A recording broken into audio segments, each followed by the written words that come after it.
गाव तुझ्या माझ्या गावाला पाऊलवाट जाते पांदीनं, तुझ्या माझ्या गावाला पाऊलवाट जाते पांदीनं, चोचीत चोच घालून पाखरे झाली बेभानं.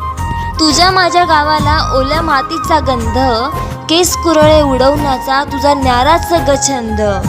तुझ्या माझ्या गावाला मायेचा ग वरख, ओसरीवर खुनासाठी तुझं बसणं पारग पारग.